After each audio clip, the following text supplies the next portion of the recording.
Good evening, everyone. My name is Michelle Fletcher, and I am the academic recruiter for the college.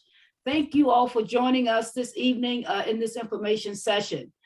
Tonight, we have as our presenter, our CVCC Student Accessibility Service Coordinator. Try to say that 3 times fast, right? But we have Meredith Mclaughlin. She is here to talk with us this evening about the support mechanisms that CVCC offer to assist students in their academic success. Now, Meredith is going to share a lot of good information with us, because if you need longer time testing, quieter place testing, any extra support that is going to help you do well at CVCC, that is her focus, and she does it, and she does it very well. So I would say to you right now, I mean that, get your questions together. Meredith want to answer those. She want to hear those questions, and she wants to answer those questions. I'm not sure. I haven't asked Meredith, so we'll do it right now. Meredith, would you prefer that they wait until Q&A, or they can ask along the way? I would prefer that they let me get through it all, and then I'll answer questions at the end. Then you can throw those questions in the chat, though, because we will get to them even if it's at the end. We will do a Q&A at the end, because we want to hear from you, want to make sure that you got the information that you came for this evening. And again, information that is geared toward helping you have the support you need to do well at CVCC. So having said that, I'm going to go ahead and turn it over to Meredith, and she is going to take it from there. Meredith? Well, hello, everybody. So like Michelle said, I'm Meredith Mclaughlin, and I'm the Student Accessibility Services Coordinator, or SAS Coordinator. And I work with students with disabilities by making our college accessible to them. So I level the playing field by setting up something called accommodations for those students. This actually came up today, but I am also a counselor here.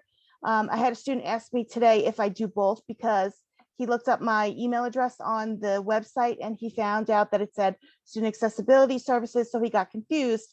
But the answer is yes, I do work with students with disabilities, but I also have a cohort of other students that I help them with degree planning, signing up for classes, anything that you would need an academic counselor for. If you're assigned to me, that's who that I would be the one to help you with that. If you feel more comfortable working with me on both getting the accessibility and also as your academic counselor, I can always arrange for that as well. Some people are okay with, if they start with a counselor, they're okay, they want to stay with that counselor, but some feel more comfortable just working with me throughout. It just depends on how you feel. If you want me to be your counselor, you just have to let me know and I will arrange that.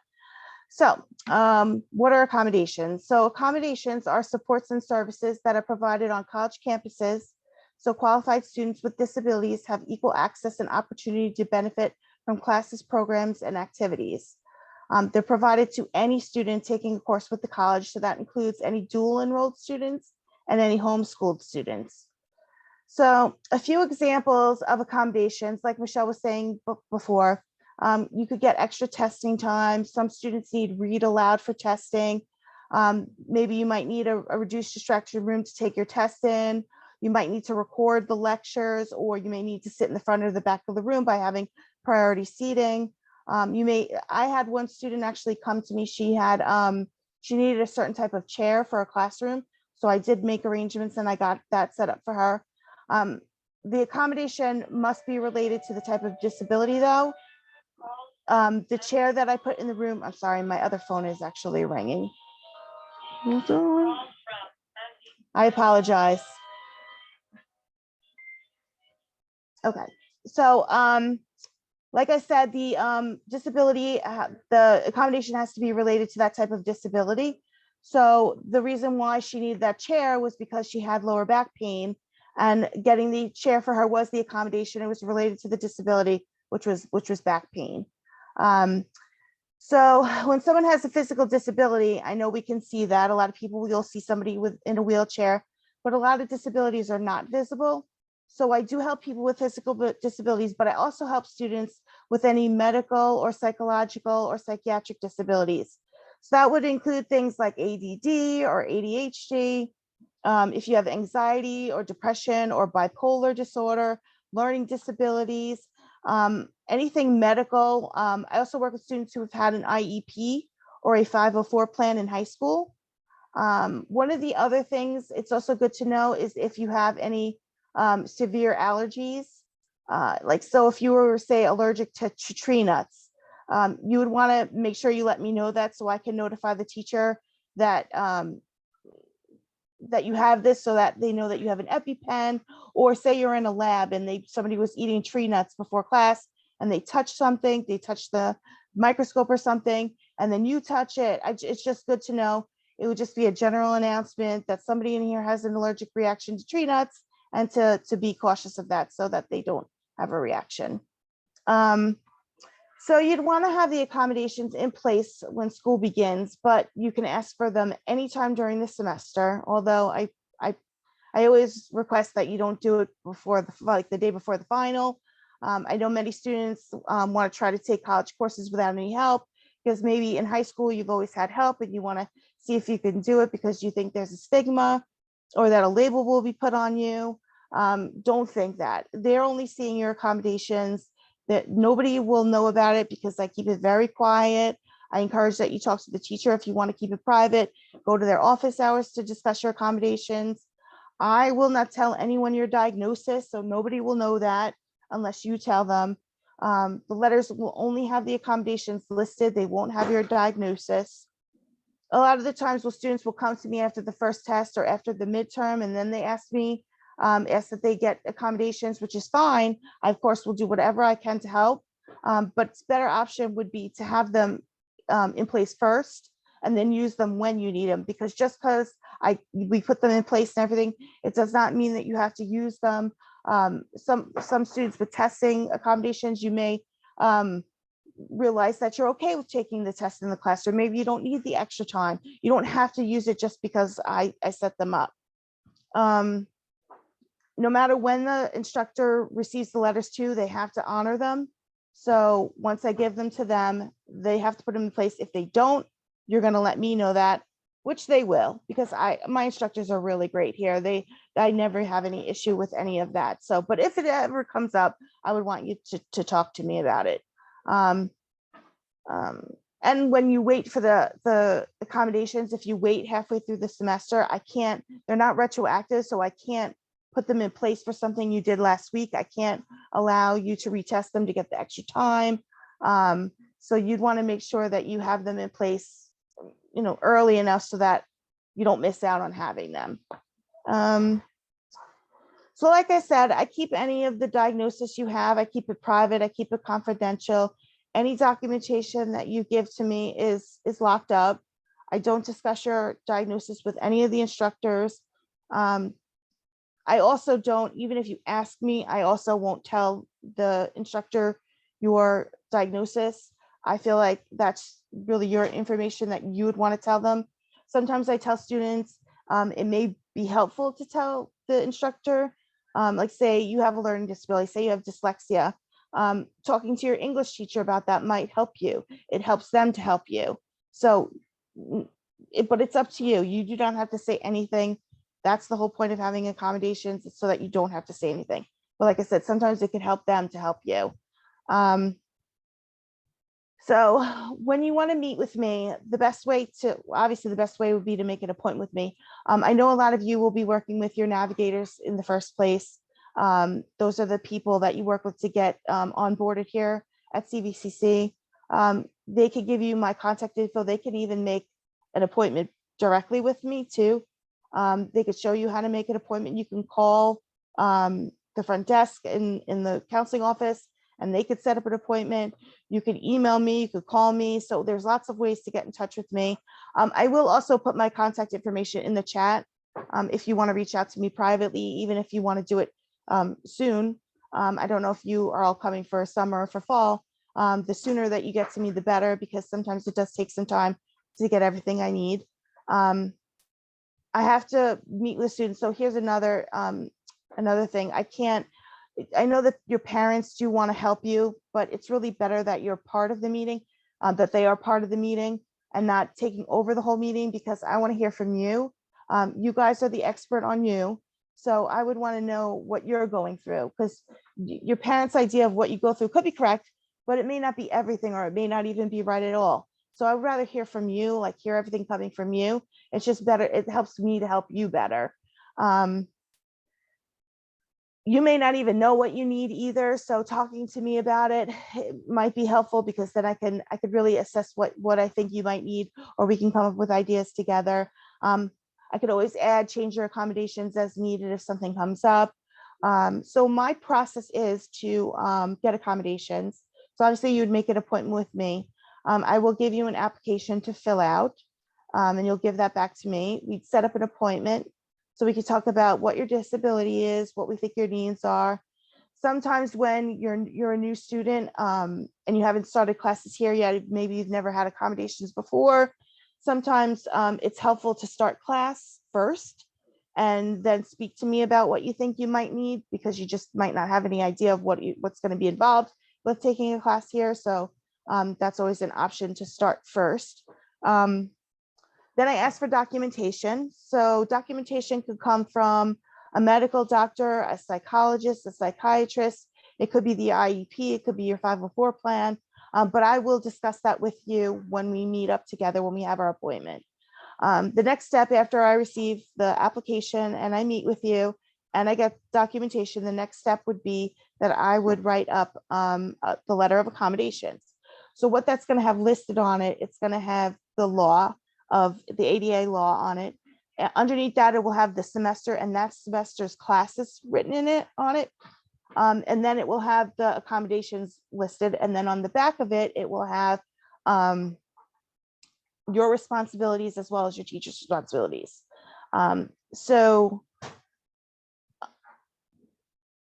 I just want you to read through that, and you would sign those letters and get them back to me. So you would make sure all the accommodations are correct on there. You would make sure that you understand your responsibilities. Particularly, it's about testing accommodations, because you have to have an understanding that it's up to you to talk to your teacher.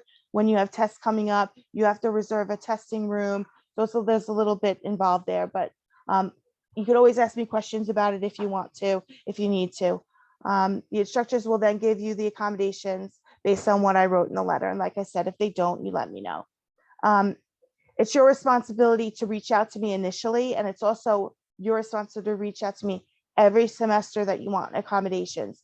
I don't reach out to you.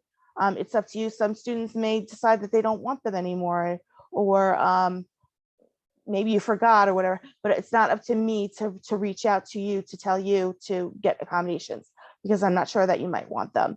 But and you want to reach out to me pretty much like right after you register for the semester. You'd want to reach out to me and let me know that you want them. And then it'll be a lot shorter this time, because I don't have to do the whole interview. I don't have to do the whole application and documentation.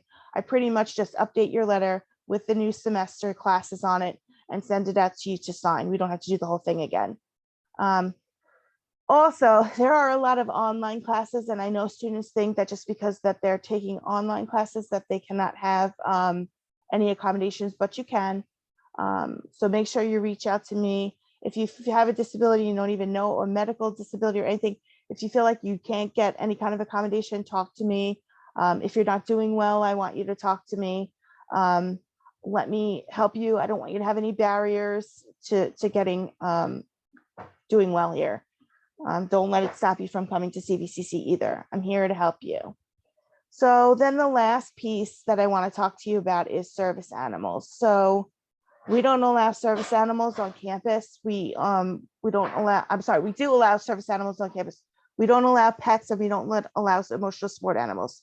So the only animals that we can have is service animals. Now there's two different types of animals that are under ADA law that are recognized as service animals. So I'm gonna open it up and see if anybody knows the answer to them. There's two. So what are the two? I know you all know the one, so somebody say the one. Dogs. Yeah, it's dogs. Okay. What is the other one?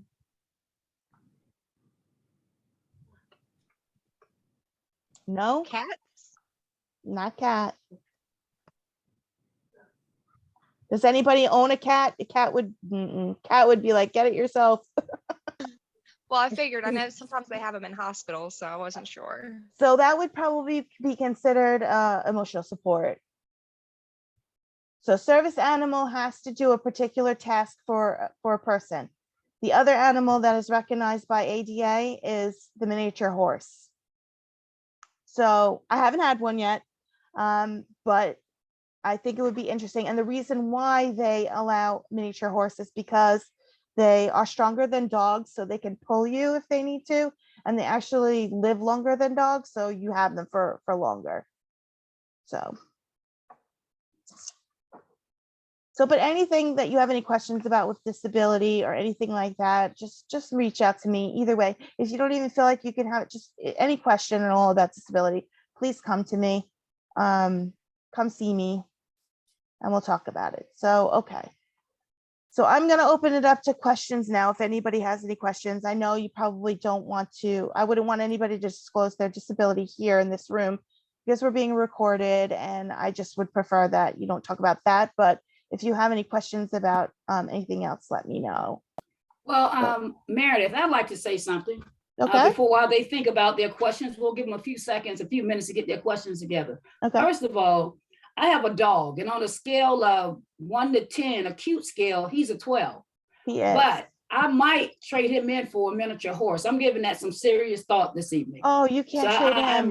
I'm really No. considering that, but He's- we'll think about it. The other thing I want to say is Meredith mentioned confidentiality. I teach the SDV 100 class, and I promise you, it is all confidential. I don't get to know anything but what Meredith suggest or indicate that I need to know to help that student. So it is all confidential. The student will come to the instructor. Let me see the documents that Meredith has put together for the instructor.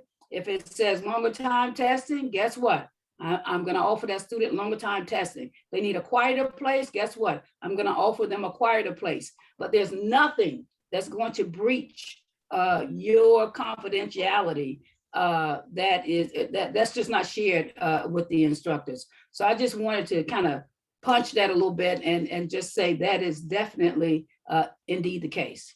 So now we're going to open it up for questions, Q&A, and please, and Meredith has already said, you know, she's asking that nobody disclose, but there got to be at least 100 questions out there still that could be asked that will help you as you think about getting your mind around what services you think you might need, what even just asking, just are there anything else that has not been mentioned that we might be able to provide for you. So the floor is open.